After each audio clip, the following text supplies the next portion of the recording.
Tu veux savoir ce qui se passe au Rojava, ma chérie? Pas de souci, je vais t'expliquer. Le Rojava, c'est au Kurdistan syrien. Depuis 2012, quand l'État syrien s'est effondré par endroits, les gens se sont dit « Bon personne va nous sauver, alors on va s'organiser nous-mêmes ». Pas parce qu'ils étaient parfaits, pas parce que c'était simple, mais parce qu'il fallait bien continuer à vivre au milieu d'une guerre. Alors ils ont inventé un système assez novateur dans la région. Un système qui était écologique, féministe et pluraliste, avec des peuples et des religions différentes. Tu vois ces figurines-là?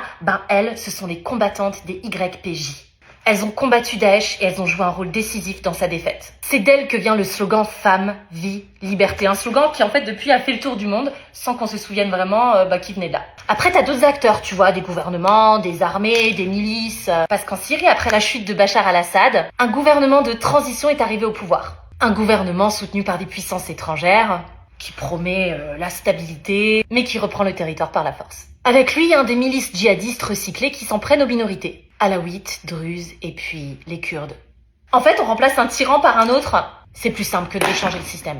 Et puis ça, c'est la Turquie. La Turquie qui dit « Le Rojava est une menace ». Alors elle soutient, elle finance, elle arme des groupes supplétifs. C'est des groupes soutenus par l'armée de l'État, histoire de faire la guerre sans vraiment dire et avouer qu'on l'a fait. Elle attaque, elle assiège officiellement pour sa sécurité, mais concrètement pour empêcher qu'une expérience kurde autonome existe à sa frontière. Aujourd'hui, à Kobané, la ville est assiégée. On coupe l'eau, l'électricité, Internet. Parce que c'est beaucoup plus discret que les bombes et ça permet de dire « c'était pas vraiment nous ».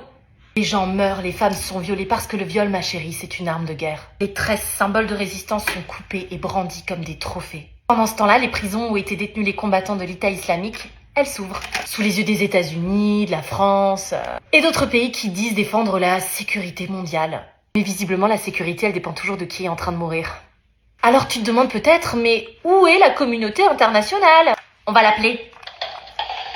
Alors apparemment, elle est là, elle sait, elle condamne, mais elle appelle à la retenue, hein? Parce qu'elle choisit aussi de pas intervenir quand le peuple concerné n'est pas stratégique. Tu vois ma chérie, la boussole morale, s'il en reste une, elle pointe vers le peuple. Toujours vers les peuples. Leur droit à vivre, leur droit à exister, leur droit à décider pour eux-mêmes. Voilà, tu peux retourner jouer. Les adultes, eux, ils vont continuer à faire semblant que tout ça, c'est beaucoup trop compliqué à expliquer.